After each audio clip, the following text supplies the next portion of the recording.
Well, my concern today is that I'm bored of dance, like frightfully bored of dance. I don't watch it. I don't watch it at all. And I've come to a point where I don't want to engage in fighting for it, so to speak, either, because I don't think it's something that needs to be fought about. And if this is so, I do have my own practice, and I like that, but I don't find dance, almost all of the world, interesting anymore. But still, you're performing and you're creating. Yeah. How does that connect? Well, that connects. I have a training, which I really appreciate. I have an understanding. I have a long practice, embodied practice, and so I work out of that. But I don't. I think what has started happening now is that I've stopped buying into the ideas of dance that I kind of grew up with, which were, there are ideas, and then there are counter ideas, and there are counter ideas. Some are radical ideas, some are traditional ideas, some are nationalistic ideas, but they're all ideas. And I am just, and I think that's where the boredom comes from. I'm bored of dance being caught in ideas, when dance is to do with the body, which is not an idea. So I think that's where I am. I'm bored of ideas. You're still creating, and you're still engaging what you create towards an audience. Yeah. Right. So why? Because that interaction between an audience and a performer, or audience and me, is something, for lack of a better word, it is beautiful.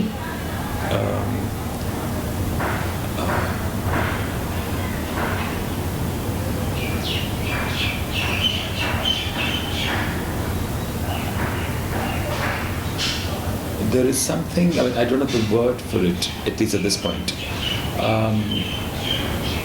between what happens when I am visible, I am in the presence of other people, but at the same time, I am allowing myself to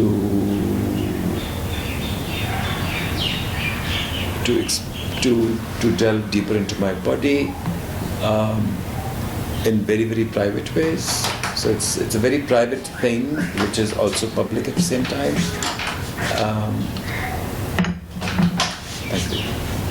So basically, where I can go in my body in the presence of a spectator is far more satisfying and far deeper than I think I can go in private. So there is something to having an eyeball on my body, which is, to me, is beautiful. There is something beautiful about that. Well, I would say that for the longest time, almost throughout my, till about a couple of years ago, actually, the Devadasi was central to my work. Because I found that idea of the Devadasi, or the phenomena of the Devadasi, very exciting, very paradoxical and human, and that And so that drew me, and I was also outraged by what had happened to her. So that was a combination of anger and identification and fascination.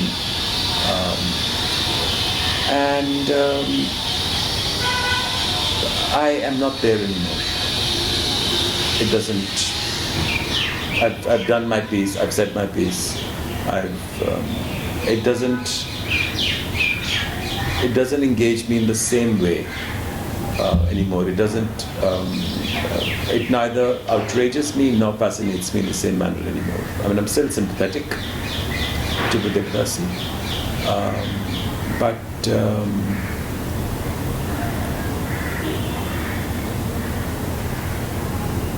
Yeah, and I also see that Devadasi is a victim of ideas, ideas of identity, ideas of morality, of course, ideas of a new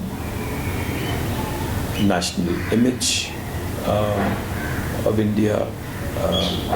So it's the idea of nationalism and purity and morality and rationality, all these things that she became a victim to, and that to me felt very, very unfair, and it riled me up. It really made me very angry, because I identified with the beauty the legacy of beauty and imagination that she left behind. But as I said, it doesn't. Somehow I've kind of graduated out of that. I've exhausted myself. I think I haven't abandoned the idea of. I haven't abandoned the issue of the Devadasi, but I'm stepping out of a polarity, which kind of within which this whole issue of the Devadasi exists. The polarity between morality and immorality, tradition and modernity, pre-modern and post-modern, all those things, because because the Devadasi is paradoxical, and thus in a milieu or an ethos where paradox is no longer supported or appreciated, then that paradox becomes a conflict. And as long as I am holding one side, which I did for the longest time very intensely, I am supporting that polarity, and in a way I'm reinforcing that polarity. And somehow I've just kind of snapped out of it. I've just snapped out of it because I realize that it is exhausting.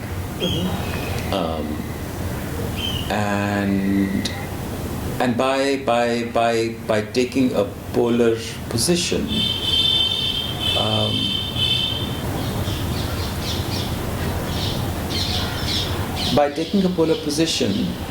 I somehow deflect from or bypass the core experience of the Devadasi, which is paradox. She's sacred, she's profane, she's liminal, and for that I have to stop fighting, so to speak. I just have to enter, and that's what I have done all through my practice, all through my engagement, my time that I've engaged with dance. That I would like to slip into the Devadasi's mode through her music or through her text or just through what I think is paradox. And now I think it's also age that now I take paradox to be life. And life is paradox is period. It's not something, so it's not special. It's so common that it's not special.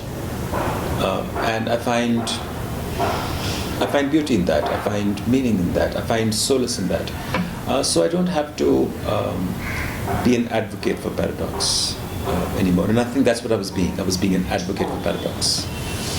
Okay. And do you feel you are part of the dance scene of India, or Yeah, I am.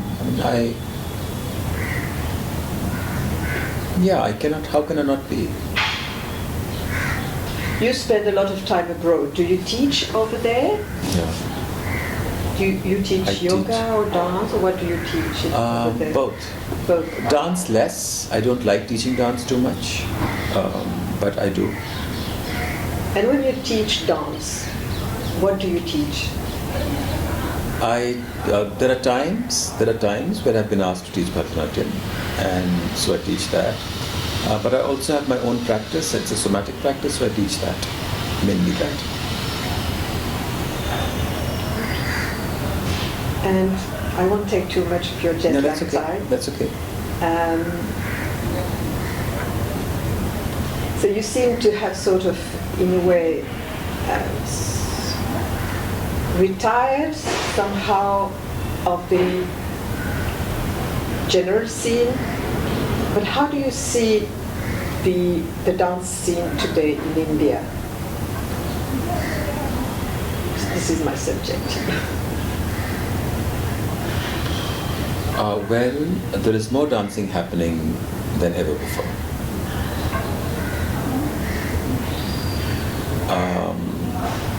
And very little of it is interesting, from what I can say.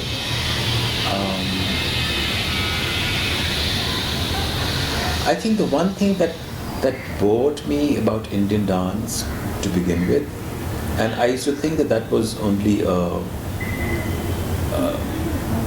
thing of classical dance, is that there is I used to feel or suspect that there is an eagerness to show, an eagerness to explain.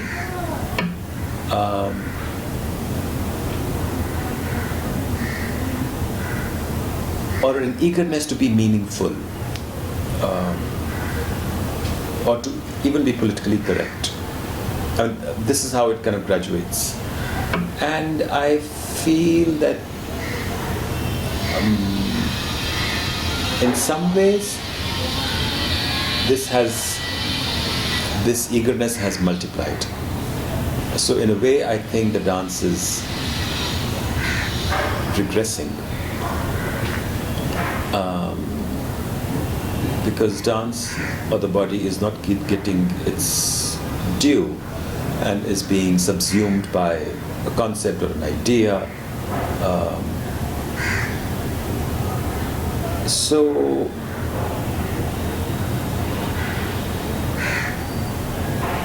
I can say that definitely the classical dance is regressed to a point that I can't watch it.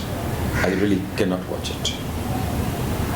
I love it, but I hate to watch it. And the contemporary, apart from a few people who are doing very good work, I feel it's the same attitude, or the same, but with a different medium. It's also that eagerness that I say, that eagerness to show, or eagerness to explain, or to eagerness to comment, even that. Sometimes in very direct, very literal ways, very often in very literal ways, is also a part of contemporary dance. Though I'd like to again say that there are some people doing very beautiful work.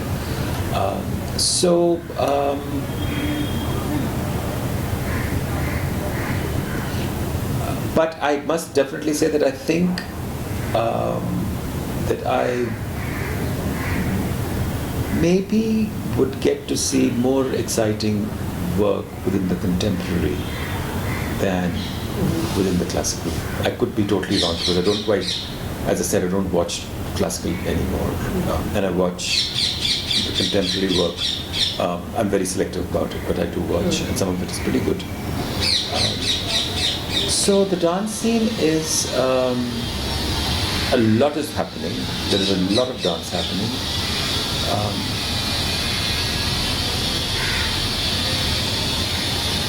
There's also a lot of questioning happening within the contemporary dance scene, at least. Yeah. Actually, even within the classical must be.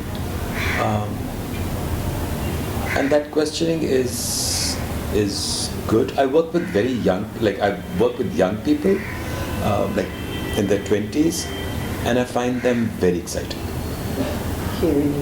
Very exciting. Like they are. So I feel that there's a generation that is completely, so to speak, relatively free or out of the box. And I find a lot of hope in that. I haven't really seen too many results of it yet, but I find a lot of hope. Because somehow I think India is coming of age, so to speak, and it is, and maybe it's not just India, it's the worldwide phenomena probably, which it is, that the idea or the oppression of the idea is kind of losing legitimacy or losing. I feel that way, and so. So what is left, which is the body, is getting a chance for the first time. Like I mean, when I watch Bharatanatyam, I used to think, there is no body in this. It's just an idea. I mean, they could just put a slogan or a placard there, and the dancer could leave, and that'd be good enough. The dancer doesn't have to dance because she is representing something. She is not there. He's not there. She is representing, and this is not about representation. This is about presence, and I think this is what I love and hate about dance. That to me, dance is about presence, and presence is beautiful. Period. And I feel that dancers systematically and constantly have been made to miss the boat and not be present because the burden of representation is so strong. And what I want to say is that burden is also carried on to the contemporary. I mean, it seems illogical in a sense that the contemporary, though many dancers I've felt in the past at least, even though they had broken away from tradition, but they had the same kind of zeal to their work that they had to show and to change and to break away, or and to me that bores me.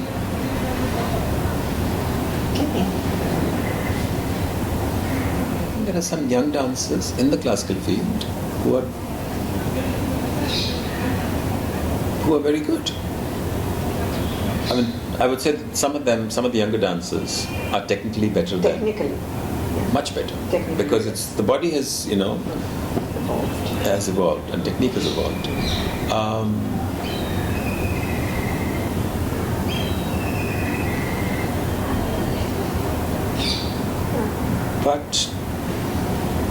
But I think that, like, I would just talk about myself. I have become bored. It's a boredom. For one, because it's fake. But I now suspect that it was always fake. It was a made-up thing. Yeah, it was. Yeah. So what we saw, our generation saw, was a made-up thing. But at least in the earlier days, there was still a mystique about it. Yeah. About it, and now that mystique has been shown. And now it's blatant, and it's almost like shameless, and not only shameless. Now it's becoming belligerent. It's becoming, and there's a whole. The dance being seen, or has always been seen, as the Hindu agenda. It's becoming something else now, and it'd be now even less watchable. So that's of the reasons. It's not one of the reasons. This has been the sole reason to, I think, throughout. This was discreet earlier, and now, so it is. I think it is dying to my mind. Dance is dying because of its own chauvinism. So there's no room for beauty or presence or sensitivity or vulnerability when you are a sloganeer for something. And I mean, you don't have to dance for that. Right. Thank you. Good. Very good.